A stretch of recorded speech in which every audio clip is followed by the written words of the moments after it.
साथियों, एक पुरानी कहावत है कि रास्ता काटे सांप बिलाओ, ऐसे रास्ते कभू न जाओ। यानी यदि आपके रास्ते में से सांप या बिल्ली रास्ता काट जाती है तो ऐसे रास्ते पर कभी नहीं चलना चाहिए। और आपने ये भी सुना, अगर कोई कहीं घर से निकल रहे हैं, कहीं जा रहे हैं, सामने अगर कोई छींक मार दे तो आपका काम नहीं बनता, रुकावट पड़ती है। अगर आपके ऊपर छिपकली ऊपर से गिर जाती है तो आपको जो है नेगेटिविटी का शिकार होना पड़ता है।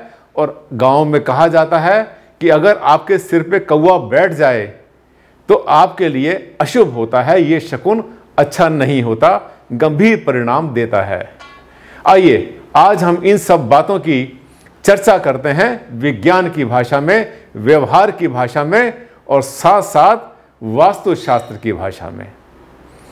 जानना चाहते हैं इन सब के पीछे क्या सच्चाई है, क्या अंधविश्वास, क्या आधार, क्या सच भी है या सिर्फ उड़ाई हुई बातें। अगर जानना चाहते हैं तो इस वीडियो पर आखिर तक चलेंगे, सुनेंगे आप डॉक्टर आनंद भारद्वाज की जुबानी और इन सब की सच्ची कहानी। डॉक्टर आनंद भारद्वाज, वास्तुशास्त्र के एनसाइक्लोपीडिया।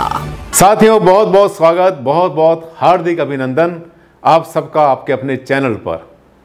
आज हम थोड़ा सा लाइन से हटकर बात करेंगे क्योंकि सवाल मेरे पास इकट्ठे हो गए बहुत सारे। बार बार जब मेरे पास क्वेश्चंस आते हैं, कमेंट्स डालते हैं आप लोग, तो ये उम्मीद करते हैं भारद्वाज जी, और बल्कि रिमाइंडर आए मेरे पास कि हमने एक दो क्वेश्चंस ऐसे डाले थे, भारद्वाज जी आप उसका जवाब नहीं दे रहे हैं, हमें कोई नहीं बताएगा, तो आप अगर नहीं बताएंगे तो समझ में कुछ भी नहीं आएगा।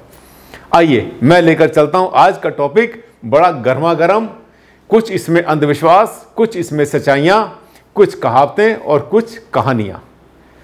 देखिए टॉपिक देख रहे हैं आप, छिपकली के गिरने से और कौवा सिर पे बैठने से रुक जाओ, वरना क्या होगा।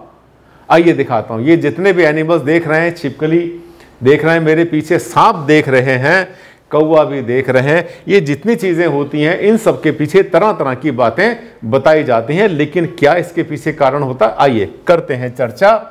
ये देखिए, सबसे पहले अगर कोई आप कहीं चले जा रहे हैं या घर से निकले या घर से निकलने वाले हैं, रास्ते में देखिए पीछे नहीं, दाएं बाएं भी नहीं, अगर आगे आपके सामने कोई छींक देता है तो रुक जाना चाहिए। अगर छींकने पर आप चलेंगे तो ये अपशगुन माना जाता है।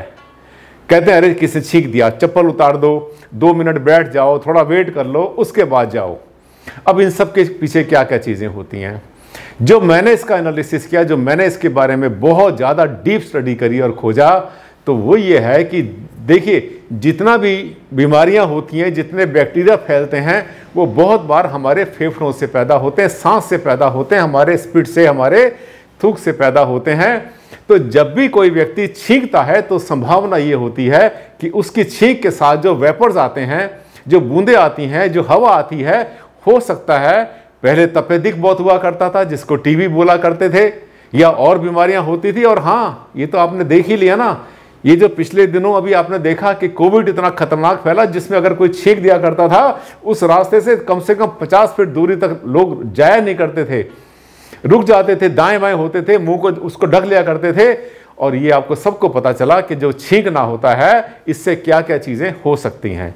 अपशगुन मानो, अंधविश्वास मानो, लेकिन विज्ञान इसके पीछे काम करता है। अगर आपके सामने कोई छींक दे, इसका मतलब उसके जो वाटर वेपर्स हैं, जो उसके बैक्टीरिया हैं, संभावना है कि उस हवा के अंदर 1-2 मिनट वहां पे रहें, उसके बाद निकलें। तो अगर कोई छींकता है तो छींकने पर रुक जाना चाहिए। और हाँ, दूसरी बात ये एक आपको शायद पता नहीं है, जिस समय हम छींकते हैं उस समय छींकने वाले को भी रुकना चाहिए।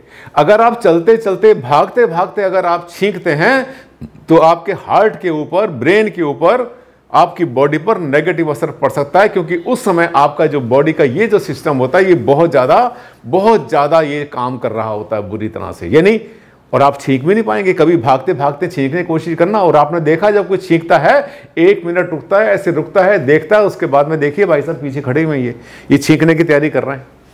तो इसका मतलब छींकने से, स्नीज कहते हैं इंग्लिश में इसको, स्नीज करने से, छींकने से पहले आपको रुक जाना चाहिए। पहली बात, अगर कोई साथ में व्यक्ति है उसको थोड़ा सा दूर कर दो, ज्यादा अच्छा है।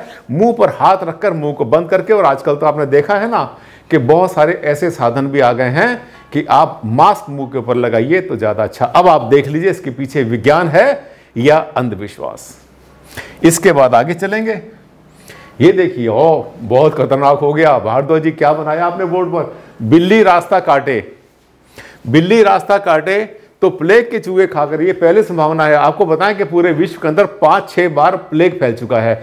एक तो 6वीं शताब्दी में, उसके बाद 14वीं शताब्दी में, और उसके बाद इस 19वीं शताब्दी में भी प्लेग फैला था। ये जो प्लेग फैलता है तो ये आमतौर पर जो है छोटे छोटे बैक्टीरिया होते हैं, जिनको कि आमतौर पर चूहे चूहियाँ या छोटे जो जीव जंतु जो छोड़ते रेंगते हैं, जो भागते हैं, वो इसको लेकर के कैरी करते हैं। ये जो प्लेग होता है ना, ये जो फैलता है, इसका एक बैक्टीरिया होता है जिसका नाम होता है यर्सीनिया पेस्टिस।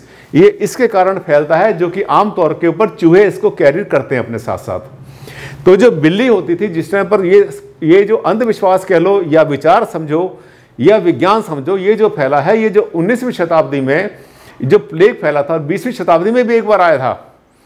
तो ये माना जाता था कि जो बिल्ली है इसका मुख्य जो भोजन है, जंगली बिल्ली हो या पालतू हो, आमतौर पर ये लोग ये जो चूहे चूहियाँ खाती हैं। और जिस समय पर प्लेग फैलता है और अगर वहाँ से बिल्ली रास्ता काटती है तो संभावना ऐसी होती है कि वहाँ पर भी कोई ना कोई प्लेग का कहीं विषाणु या बैक्टीरिया वहाँ पर ना छूट गया हो, या फिर ये खुद ही कहीं ऐसा ना हो कि यह खुद ही अपने आप ही बिल्ली ही प्लेग का शिकार ना हो गई हो, कहीं इसके आसपास कोई ऐसी चीज ना हो जो आपको बीमार कर दे। और बीमारी इतनी खतरनाक होती थी, लाखों के हिसाब से लोग खत्म हो जाया करते थे, दुनिया से चले जाया करते थे। महामारियों का तो नाम आपने सुना ही होगा, और इतिहास कैसे रिपीट करता है, कैसे चलता है, वो आपने कोविड के टाइम पर देखा भी था। दूसरी बात, कभी कभी ऐसा होता है कि बिल्ली आपके सामने से रास्ता काट रही है और आप चले जा रहे हैं साइकिल से, पैदल या गाड़ी से चले जा रहे हैं, संभावना है कि बिल्ली के पीछे पीछे और भी कोई ना कोई बिल्ली या कुत्ता उसके पीछे आ रहा हो और आपके जो है एक्सीडेंट होने की संभावना बढ़ जाती है। इसका ध्यान करना। और एक बात और भी है, आप देख रहे हैं बोर्ड पर लिखा हुआ है कि जो बिल्ली, सांप, छिपकली, कौवा, ये कुछ ऐसे एनिमल्स होते हैं, और भी हैं कुछ एनिमल्स जिनका ऑरा, जिसको आभा मंडल कहते हैं, ये 80% पीछे होता है। इसको माइनस ऑरा बोलते हैं, वीक ऑरा बोलते हैं। तो इनका जो आगे ऑरा होता है बहुत कम होता है, ज्यादातर ऑरा पीछे होता है। गाय का ऑरा 100% आगे होता है। इंसान का जो ऑरा होता है हमारे चारों तरफ होता है, 50-50 होता है, चारों तरफ हमारे फैला होता है। जितना आगे होता है उतना ही पीछे होता है। जो लोग ऑरा विज्ञान में डील करते हैं उनको पता होगा। हमारे पास तो उसको चेक करने की मशीनें होती हैं, सेंसर होते हैं, स्कैनर होते हैं। और मैंने आपसे पहले भी शेयर किया था, किसी भी इंसान का ऑरा मैं अपनी आंखों से 7 लेयर देख लेता हूँ। जितने भी लेयर होते हैं सभी कलर्स आसानी से दिख जाते हैं मुझे, क्योंकि इतना ज्ञान मैंने पाया है, सीखा है और प्रैक्टिस भी करता हूँ। तो जब ऑरा देखते हैं किसी का ध्यान से हम, तो हमने ये देखा है कि बिल्ली का, सांप का, छिपकली का और कौवे का जो ऑरा होता है मैक्सिमम पीछे होता है, बैक साइड में होता है। तो इसको हम कहते हैं माइनस ऑरा, नेगेटिव ऑरा। तो अब कारण क्या होता है, ये तो खैर लंबी कहानी, कभी इसकी बात भी करेंगे। इसके पीछे कोई रीज़न है, इनका खाना पीना, उठना सहना और इनका जो रहना सहना होता है, क्या चीज़ खाते हैं, ये इस पर बहुत लंबी चीज़ें होती हैं और कुछ नेचर ने भी बना रखी है। तो जब ये कहीं से रास्ता काटती है, आपके सामने से बिल्ली ने, सांप ने रास्ता काटा है, तब क्या होता है, या कौवा सिर पे बैठा या छिपकली आपके ऊपर गिरती है, तब होता क्या है कि ये आपका जो इनेट ऑरा होता है, इनेट का मतलब होता है जो स्वाभाविक ऑरा होता है, उसमें कहीं ना कहीं ये कमजोरी पैदा करते हैं। यानी आप सड़क से निकल रहे हैं, सामने से अगर बिल्ली रास्ता काट जाती है तो संभावना होती है कि वो कुछ सेकंड्स के लिए, घंटों के हिसाब से नहीं, कुछ टाइम के लिए, बहुत कम सेकंड के लिए, वो या 1 मिनट से भी कम समय के लिए उतनी जगह का ऑरा वीक हो गया, उसका आभा मंडल वीक हो गया। अब जब यहां से आप क्रॉस करेंगे तो आपका अपना जो ऑरा है वहां कहीं ना कहीं थोड़ी बहुत कमी आएगी। पर हां, जितना सीरियस कहा जाता है, जितने अंधविश्वास उड़ाए जाते हैं, जितनी बातें उड़ाई जाती हैं, उसके पीछे कोई तथ्य हमारे हिसाब से तो ऐसा नहीं होता। पर हां, प्रिकॉशन लेने में जाता क्या है, हमारा कुछ नहीं जाता हमारा। और ये तो आज का टाइम तो साइंस का है, जब हमारे पास इंस्ट्रूमेंट्स है, सेंसर है, स्कैनर है हमारे पास, और आसानी से देख लेते हैं हम। किसी का भी इंसान का ऑरा निकालना हमारे लिए 2 मिनट का काम होता है। इसके बाद ये देखिए, इसके बाद आ गया, तभी तो इन प्राणियों का शिकार, इनको शिकार भांप नहीं पाता। अब क्या होता है कि इनका ऑरा क्योंकि आगे नहीं होता, और जो छोटे प्राणी होते हैं जिनको ये खाते हैं वो इनको भांप नहीं पाते, क्योंकि ऑरा एक ऐसी चीज होती है जिसको कोई अगर बहुत ज्यादा सेंसिटिव होते हैं लोग या प्राणी होते हैं, वो भांप लेते हैं कि यहाँ पे कोई खड़ा हुआ है। तो उस भांपने से क्या होता है, वो जो सामने का इनका शिकार होता है वो सावधान हो जाता है। तो जब इनका ऑरा पीछे रहेगा और सामने इनके शिकार होगा तो जल्दी से वो इनके ऑरा को कैच नहीं कर पाएगा, भांप नहीं पाएगा और ये अपना शिकार पकड़ लेंगे। नेचर ने बना रखा है, भगवान ने बना रखा है, ये सब साइकिल है। कौन किसको खाता है, कैसे खत्म करता है, कैसे सृष्टि पैदा होती है, कैसे संहार होता है और कैसे फिर से होता है पुनर्जन्म, ये तो लंबी कहानी।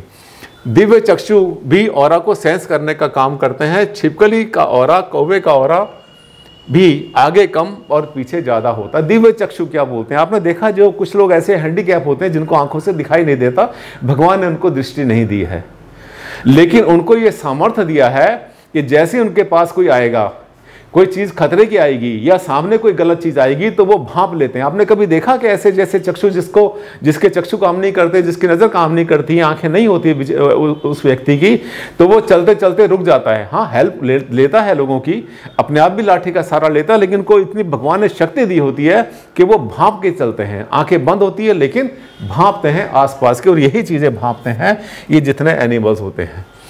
तभी तो इन प्राणियों का शिकार भांप नहीं पाता। दिव्य चक्षु भी ऑरा को सेंस करने का काम करते हैं। ये वही एनिमल्स हमारे पीछे आप देख रहे हैं, बिल्ली और कौवा। मुझे लगता है इस छोटे से वीडियो में आपको मैं बहुत आगे ले गया हूं, बहुत दूर तक पहुंचा दिया। ऐसे टॉपिक और भी तैयार कर रहा हूं मैं, जहां पर कि कहीं अंधविश्वास, कहीं विज्ञान, कहीं पर वेद, कहीं पर शास्त्र और कहीं पर लोगों की किंवदंतियां होती हैं, कहानियां होती हैं, टेक टेल होती हैं, बताते हैं लोग ऐसे ऐसे चलता है। इनको छानबीन करना, सच्चाई को सामने लाना, अंधविश्वास को हटाना, वहम को खत्म कर देना और साथ साथ आपको लॉजिक समझाना, इसलिए नहीं कि आप इसको भूल जाएं, नहीं, इसलिए ताकि आपको पता चले कि इसके पीछे कौन सा विज्ञान काम करता है। मन से निकालो डर। अगर आप चाहते हैं डॉक्टर आनंद भारद्वाज जी को, आप गुरु मानते हैं और अच्छा लगा आपको मेरा वीडियो, तो मुझे पता है आपने लाइक अब तक कर ही दिया होगा, और इसको जो है सबके पास फैला देना, स्प्रेड कर देना, वायरल कर देना इस वीडियो को। लोगों को पता चले कि जितने अंधविश्वास और जितनी बातें, कहानियां बनी हैं, उन सब के पीछे कहीं ना कहीं वास्तुशास्त्र और विज्ञान भी काम करता है। साथियों, चैनल अच्छा लगा तो सब्सक्राइब करना मत भूलना। 1 मिनट से भी कम समय लगता है चैनल को सब्सक्राइब करने में। आज के लिए साथियों इतना ही। कल फिर मुलाकात करेंगे, एक नया टॉपिक लेकर आएंगे। जबरदस्त टॉपिक मेरे माइंड में घूम रहा है, उस पर चर्चा करेंगे कल। तब तक के लिए दें आप मुझे विदा। नमस्कार, धन्यवाद, thank you and take care.